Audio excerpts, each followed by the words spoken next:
As teams conclude the final phase of pre-season preparations, attention across the paddock is already shifting toward the opening round of the championship. The upcoming race weekend in Melbourne is expected to provide the first meaningful indication of how the latest generation of cars will perform under competitive conditions.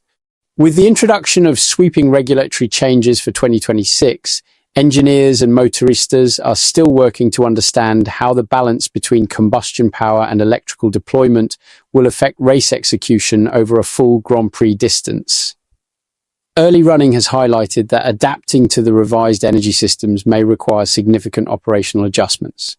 Speaking after running in Bahrain, Williams motorista Carlos Sainz addressed the potential implications of the new rules and called on both the FIA and Formula One management to remain receptive to possible regulatory refinements. In an interview with motorsport.com, he acknowledged that energy management is likely to become one of the defining technical challenges of the season. "I think it will be very challenging for sure," Sainz said.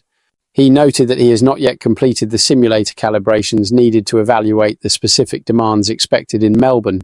In general, my message to FOM and the FIA is that at the beginning of the year we need to keep an open mind in case the regulations we created are a bit too extreme regarding the amount of recovery or deployment we have to do over a lap, he explained. Sainz indicated that some circuits may cope better with the current framework than others. He suggested that Bahrain could potentially fall into that category, although he admitted that even there the situation may not be entirely satisfactory based on what teams have observed so far. He added that venues such as Melbourne or Jeddah may require greater energy usage, which could expose limitations within the existing parameters. The Spanish motorista also recognized the complexity faced by the sport's governing bodies in attempting to anticipate the technical consequences of such an extensive rule change. "I don't think anyone could predict how much downforce the car would have or what level of deployment the teams would present," he said, stressing that uncertainty remains inevitable at this stage of the development cycle. He concluded by reiterating that flexibility may be essential in the early stages of implementation. "We should remain open in case we need to make small adjustments or adaptations to improve the category and the spectacle," Sainz stated.